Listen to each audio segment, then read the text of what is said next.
مسجد حرام سے مسجد اقصی تک حضور براق پہ گئے اور وہ اتنا سریع رفتار تھا کہ جہاں اس کی نظر جاتی تھی وہاں اس کا قدم پڑتا تھا. تو اس نے تو پہلا قدم اٹھایا ہوگا تو مسجد اقصی میں جا پڑا ہوگا. اور اتنی سرعت کے ساتھ وہ رفتار کے ساتھ چلتا ہے. پھر حضور اس کی پشت پہ جلوہ فراز.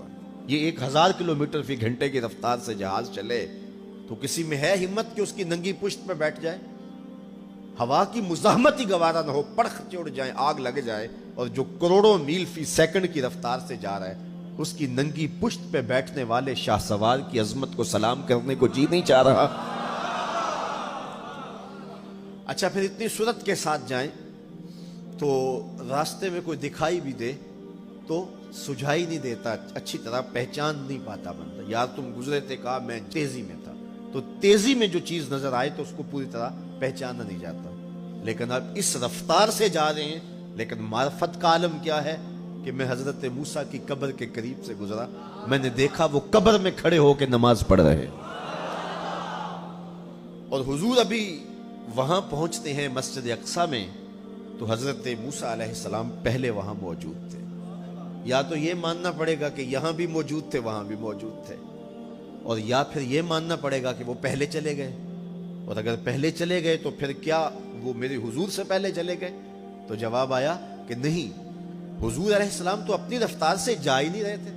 حضور تو جا رہے تھے براق کی رفتار سے، اور حضرت موسیٰ گئے ہیں نبوت کی رفتار سے. براق بہت سریع ہوگا لیکن نبوت سے سریع نہیں ہو سکتا، اس لیے حضرت موسیٰ پہلے پہنچ گئے. یہ ایک مرحلہ مکمل ہوا. اب دوسرا مرحلہ مسجد اقصی سے لے کے پہلے آسمان تک وہ نور کی ایک سیڑھی تھی اور یہ براق سے بھی زیادہ سریع رفتار تھی. یہ دوسرا مرحلہ تھا. اور پھر تیسرا مرحلہ پہلے آسمان سے لے کر کے 7ویں آسمان تک فرشتوں کے پروں پہ گئے. 7ویں آسمان سے سدرہ تک جبریل امین کے پروں پہ گئے. یہ چوتھا مرحلہ تھا اور ہر مرحلہ پہلے مرحلے سے سریع تھا. اور پھر سدرہ پہ جا کے جبریل نے بھی کہا کہ آگے میں نہیں جا سکتا. لو دنوت خطوۃ لاحترقت، اگر میں آگے بڑھوں تو جل کے راکھ ہوتا ہوں. تو حضور علیہ السلام کے لیے ایک سبز نوری تخت لایا گیا جسے رف رف کہتے تھے. اس پہ حضور تشریف فرما ہوئے. پھر وہ کس صورت سے گیا؟ ان 4 مراحل سے زیادہ سریع رفتار تھا. رف رف کی منتہائی پرواز جب ہوئی تو میں اعلی حضرت کی روح سے فیض لے کے کہتا ہوں کہ رف رف کے بھی بس بس ہو گئے. اب یہ 5 مراحل اپنی انتہا کو پہنچے. اب یہ حضور کی ذاتی رفتار نہیں تھی، ذاتی رفتار اب شروع ہونے لگی ہے. اللہ اکبر. پھر آواز آئی ادنو منی یا احمد، پیارے رک کیوں گئے ہو، آگے آؤ. اللہ اکبر. اور حضور پھر اعلی حضرت فرماتے ہیں کہ ڈرتے جھجکتے آگے بڑھے. کیوں؟ جلال و ہیبت کا سامنا تھا، جمال و رحمت ابھارتے تھے. عبد تھے نا، معبود کے حضور حاضر ہو رہے تھے تو جلال و ہیبت کا سامنا تھا، جمال و رحمت ابھارتے تھے. آواز آئی محبوب آگے بڑھیے. حضور نے ایک قدم اٹھایا. اب پھر فاصلہ کتنا طے ہوا ایک قدم میں؟ مسجد حرام سے لے کے مسجد اقصی تک براق نے جتنا فاصلہ طے کیا، مسجد اقصی سے لے کر پہلے آسمان تک نور کی سیڑھی نے جتنا فاصلہ طے کیا، اور پہلے آسمان سے 7ویں آسمان تک اور پھر وہاں سے سدرہ تک جبریل اور فرشتوں نے جو فاصلے طے کیے، پھر اس کے بعد رف رف جہاں تک گیا. ٹوٹل ان 5 مراحل میں جتنے فاصلے طے ہوئے، حضور کے ایک قدم اٹھنے سے اتنے فاصلے طے ہو گئے. اب یہ رفتار تھی میرے حضور کی. پھر ہر قدم میں اتنا فاصلہ طے ہوتا جتنا پیچھے ٹوٹل قدموں سمیت فاصلہ طے ہو چکا ہوتا. اب کوئی حساب کر کے تو دکھائے. اللہ اکبر. اور پھر آواز آتی گئی بڑھ اے محمد، قریب ہو احمد، قریب آ سرور ممجد. نثار جاؤں وہ کیا ندا تھی، وہ کیا سما تھا، وہ کیا مزے تھے. 70,000 مرتبہ آواز آئی اور حضور کے قدم اٹھتے گئے. پھر کہاں تک پہنچے؟ کوئی حد ہے ان کے عروج کی، بالا غل اولابے. اور اس کو میرے رب نے سفر نہیں کہا یہ ابھی میرے نبی کی سیر ہے. کیا سمجھو گے میرے رسول کو؟ اس کی سیر اتنی سریع ہے کہ تمہاری عقلیں تھک گئی ہیں، اور اگر وہ سفر کرنے پہ آئے تو پھر عالم کیا ہوگا. سی راز میراج محبتاں دا نہیں سی کسے دی سمجھ وچ آن والا. سدیا طالب تے گیا مطلوب ہوتے. جبرائیل سی صد لے جان والا. بازے آخ دے بن دروازیاں تو کیویں پہنچیا عرش تے جان والا.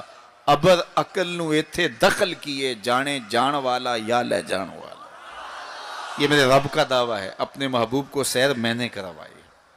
اچھا سیر کروائی کیوں؟ تو کہا کہ میں اپنے عجائب قدرت کی نشانیاں اپنے عبد خاص کو، عبد منیب کو، عبد مختار کو، عبد مکرم کو دکھانا چاہتا ہوں.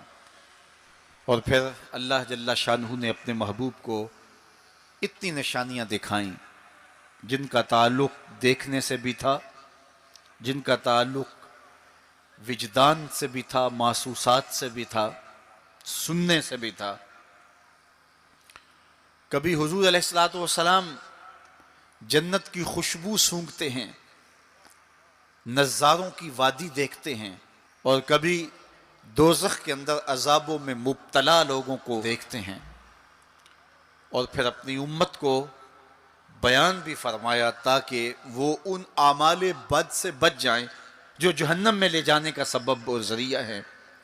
آج کی شب خاص میں میں اور آپ اپنی زندگیوں پہ غور کریں اور حضور علیہ السلام نے وہ جو ہمیں خبریں دی ہیں ان کو دیکھیں، اور کوئی ایسی کوتاہی کہیں ہمارے اعمال میں تو نہیں ہے، اگر ہے تو اس کو اپنے سے دور کر کے ایک نئی زندگی کا آج سے آغاز کریں. حضور علیہ السلام نے فرمایا کہ میں نے کچھ لوگوں کو دیکھا کہ پتھروں سے ان کے سر کچلے جا رہے ہیں، اور پتھروں سے کچلنے کی وجہ سے ان لوگوں کے سر کیمے کی طرح ہو جاتے، کوٹ دیے جاتے ہیں پتھروں سے، لیکن تھوڑی دیر کے بعد پھر صحیح ہو جاتے ہیں، لیکن پھر دوبارہ ان کے سر کچلے جاتے. تو میں نے پوچھا جبریل یہ کون لوگ ہیں؟ تو کہا کہ یہ وہ لوگ ہیں کہ جن کے سر نماز کی وجہ سے بوجھل رہتے تھے، نماز جن کو بڑی بھاری لگتی تھی، اذان کی آواز سنتے اور پھر دوبارہ سرہانے پہ سر ڈال دیتے اور اٹھنے کی ہمت نہ پڑتی. حی علی الصلاۃ حی علی الفلاح کی دل فریب صدائیں کانوں میں پڑتی. تو ان کے سر نماز کی وجہ سے بوجھل ہوتے تھے، اور آج ان کے سر پتھروں سے کوٹے جا رہے ہیں.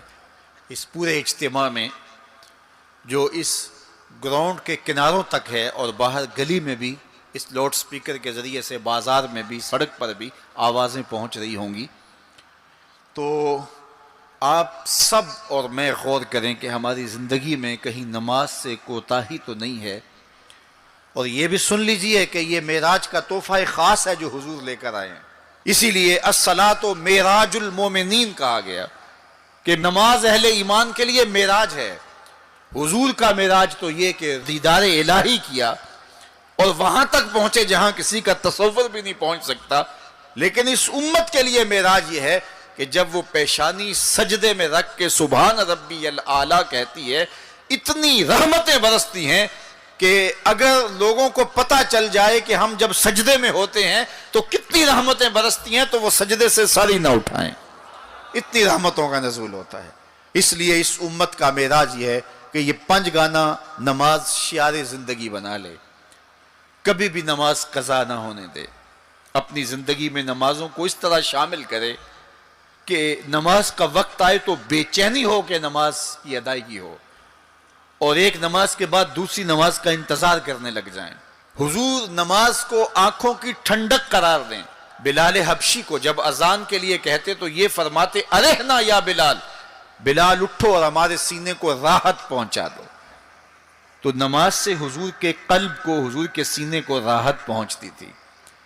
میں اور آپ جتنے لوگ یہاں آئے ہیں اور جس ہجوم کے ساتھ، جس شوق کے ساتھ، جس ولولے کے ساتھ اور جس محبت کے ساتھ آئے ہیں، یقیناً آپ اور میں حضور کو راضی کرنے آئے ہیں، اپنے رب کو راضی کرنے آئے ہیں، آقا دو عالم کی رضا کے حصول کے لیے ہم آئے ہیں. تو حضور کی رضا کے طالب بن کے آج کے اس اجتماع میں آنے والوں، اگر تم چاہتے ہو کہ حضور ہم سے راضی ہو جائیں، تو اگر بدقسمتی سے کوئی بے نمازی ہے تو آج عزم کر کے جائے کہ آج کے بعد نماز نہیں چھوڑوں گا. اللہ کے رسول راضی ہو جائیں گے انشاءاللہ، چونکہ حضور نے نماز کو اپنی آنکھوں کی ٹھنڈک قرار دیا ہے. یہ حضور کے لیے راحت کا سبب تھا. تو 5 گانا نماز شعار زندگی رکھیں. قرآن مجید کا اسلوب ملاحظہ کیجئے. والنجم اذا ہوا اور پیارے چمکتے تارے محمد کی قسم جب معراج سے اترے، معراج پر جانے کا ذکر بھی کیا، معراج سے پلٹ کے آنے کا ذکر بھی کیا۔ حضور تو وہاں تک گئے، جنتیں بھی پیچھے رہ گئی، سدرہ بھی پیچھے، لیکن پلٹ کے پھر آ گئے۔ وہ ہر عالم کی رحمت تھے، جہاں چاہتے وہ رہ لیتے، مگر ان کی مہربانی کے یہ عالم پسند آیا، پھر پلٹ کے اس امت کے لیے واپس آئے میرے حضور صلی اللہ علیہ وسلم۔ ما ضل صاحبکم وما غوا، تمہارے صاحب، تمہارے آقا و مولا، تمہارے سید و سرور صلی اللہ علیہ وسلم نہ بہکے اور نہ بے راہ چلے۔ وما ینطق عن الہویٰ، اور وہ پیارے محبوب صلی اللہ علیہ وسلم اپنی خواہش سے بات ہی نہیں کرتے۔ جب بھی حضور جنبش لب فرماتے ہیں تو یہ رب کی طرف سے ہوتا ہے۔ وہ دہن جس کی ہر بات وحی خدا، وہ دہن جس کی ہر بات غنچائے علم و حکمت پہ لاکھوں سلام۔ علمہ شدید القوا، سکھایا ان کو سخت قوتوں والے طاقتور نے۔ ذو مرتن، جو سخت طاقتور تھا، فاستویٰ، پھر اس نے جلوے کا قصد فرمایا۔ وہو بالافق الاعلی، اور وہ آسمان بری کے سب سے بلند کنارے پہ تھا۔ ثم دنا، پھر وہ جلوہ نیڑے ہو گیا، قریب ہو گیا۔ اللہ اکبر۔ فتدلی، پھر اور قریب ہو گیا۔ فکان قاب قوسین او ادنی، تو اس جلوے اور اس محبوب میں 2 ہاتھ کا فاصلہ رہا، جس طرح 2 کمانیں آپس میں ملتی، تو اتنا فاصلہ رہ گیا۔ اب یہیں اگر قرآن بات کو ختم کر دیتا تو کوئی کہتا کہ سمجھ آ گئی اللہ اور اس کے رسول کی قربت کی، کتنی قربت ہے، لیکن اللہ نے کہا یہ تمہارے سمجھانے کے لیے کہا، او ادنا، قرب اس سے بھی زیادہ ہوا۔ تم تو اتنا ہی سمجھ سکتے ہو نا، کس طرح 2 کمانیں آپس میں جڑتی۔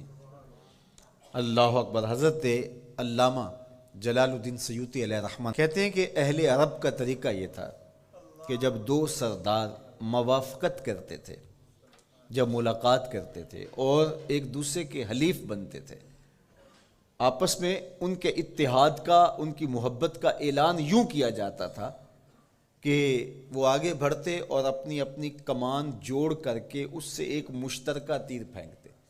یہ اس بات کا اعلان تھا کہ آج کے بعد ہمارا اتحاد ہو گیا ہے، ہمارا دوست دشمن سانجا ہوگا، کمانیں ہماری 2 ہیں لیکن ان سے نکلنے والا تیر آج کے بعد ایک ہوگا۔